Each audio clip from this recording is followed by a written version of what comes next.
Mawarta Java TV.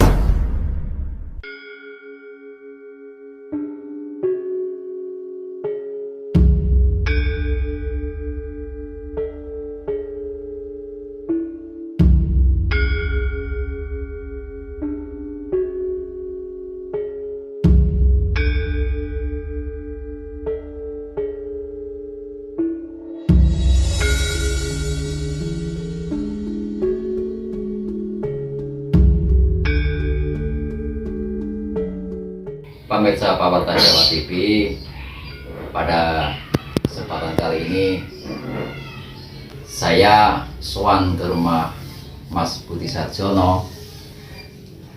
Dia seorang novelis, dia juga seorang cerpenis dan esais, dan dia sangat dikenal sebagai novelis yang sangat produktif. Salah satu novel karya Mas Budi Sarjono yang bertajuk Api Merapi. Ini bukunya.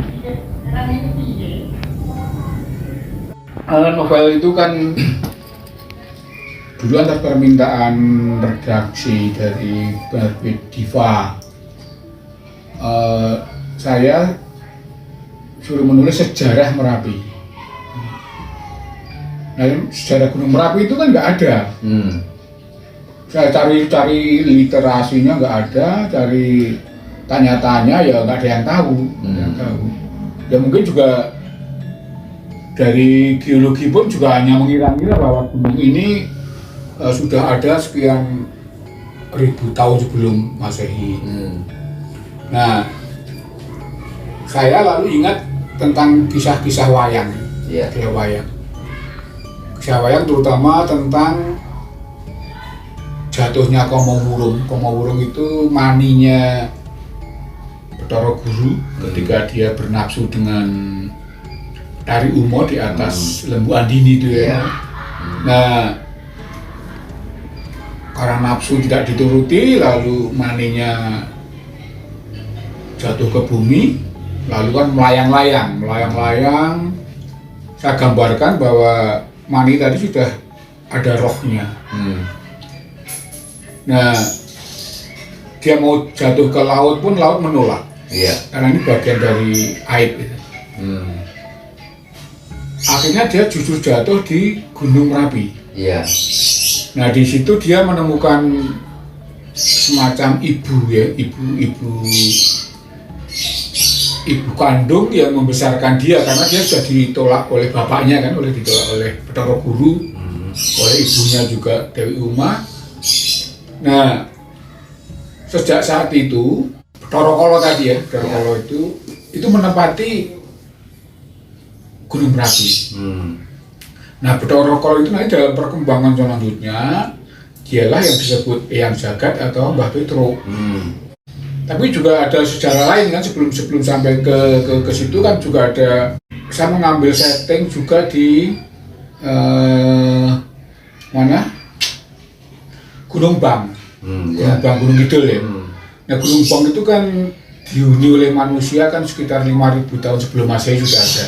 Saya ambilkan tokohnya dari sana juga, bahwa ada kakak adik yang tinggal di sekitar Gunung Bang, tapi ketika Kali Oyo banjir, semua penghuni Gunung Bang itu hanyut.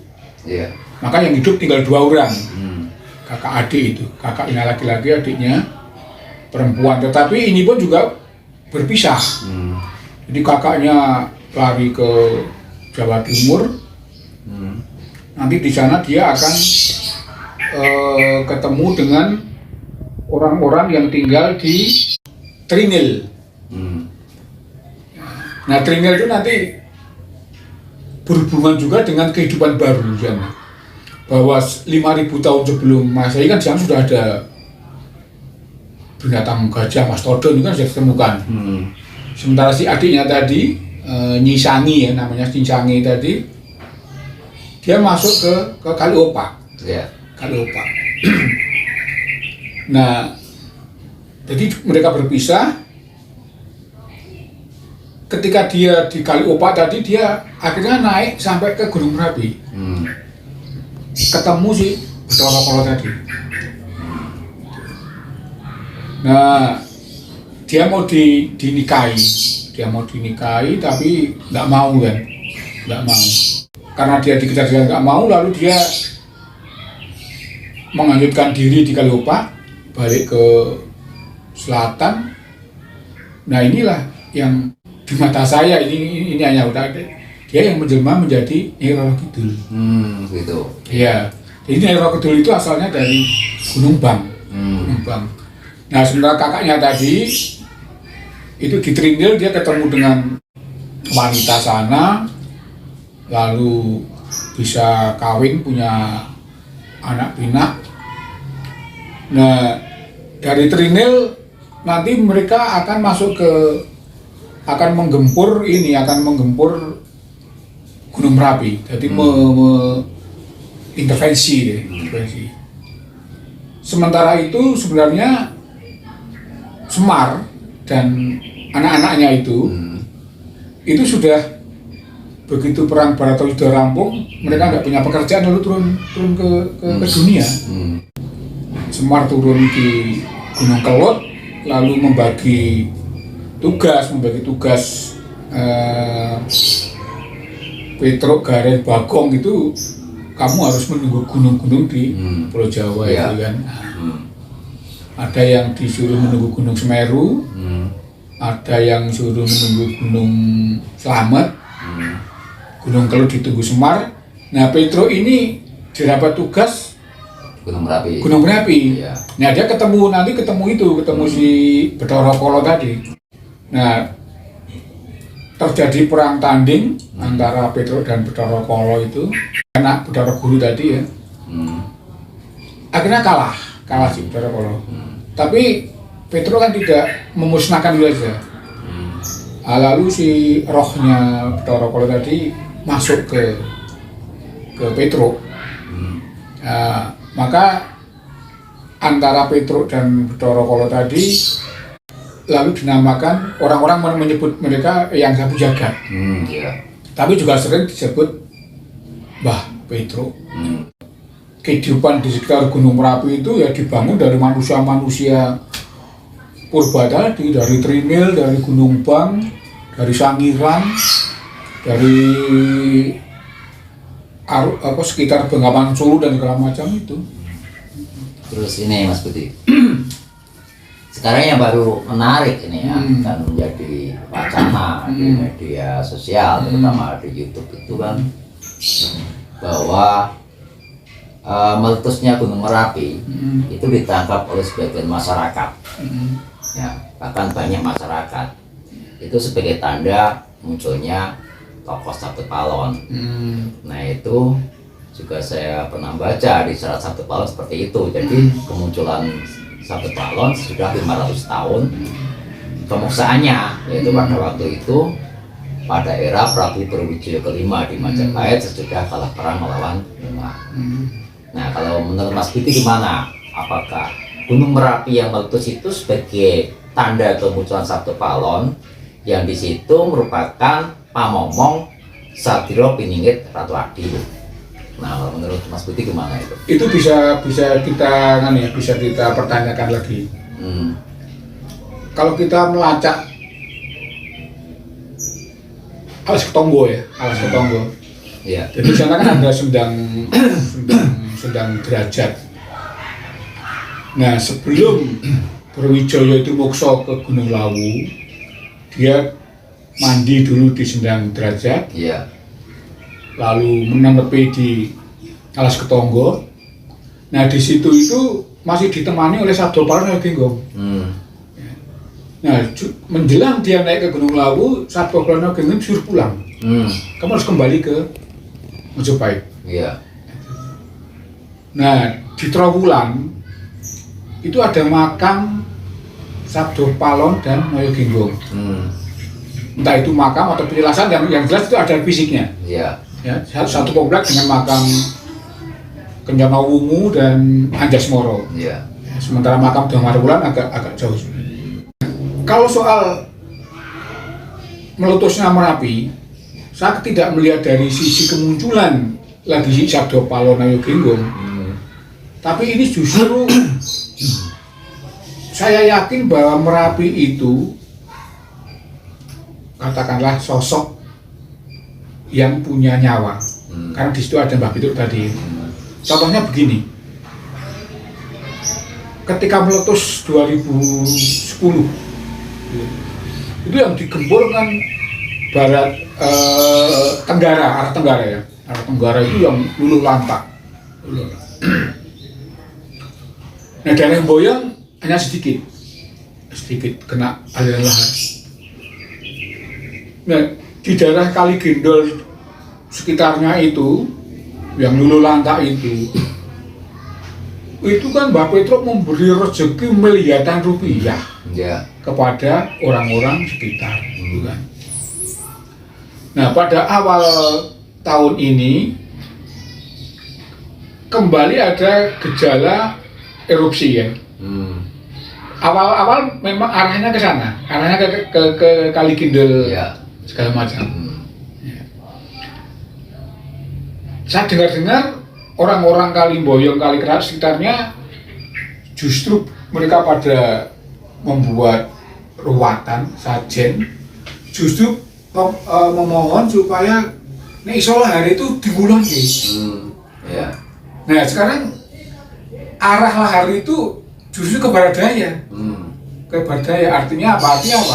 Artinya nanti orang-orang Boyong dan Kerasa itu nanti yang akan mendapat banyak rezeki. Nah, kok Merapi kok bisa adil seperti itu? 2010 masyarakat timur yang diberi rezeki melimpah, kok sekarang justru masyarakat barat daya yang diberi. Nah ini kan bahwa Merapi itu punya roh yang bisa membaca kehendak masyarakat gitu. Nah apakah setelah itu nanti muncul Satropiningit? Ini saya kira terlalu jauh ya. Karena Satropiningit itu tidak bisa diklaim bahwa ini akan muncul di Jawa Tengah, Jawa Timur, Jawa enggak bisa. Atau jangan-jangan Satropiningit itu ya rezeki yang diberikan Merapi tadi. Bahwa nanti akan muncul miliarder baru atau segala macam, ya bisa saja seperti itu. Saya menangkapnya seperti itu. Cukup menarik bincang-bincang tentang meletusnya Gunung Merapi dan kaitannya dengan novel Api Merapi karya Mas Budi Sarjono. Nah ini mungkin yang terakhir yang bisa kita perbincangkan, di mana tadi Mas Budi Sarjono menyinggung mengenai tentang Merapi yang meletus itu justru menjadi berkah ya bagi masyarakat kita. Nah kemudian saya teringat pada wasiat Mbah Marijan. Mbah Marijan pernah memberi wasiat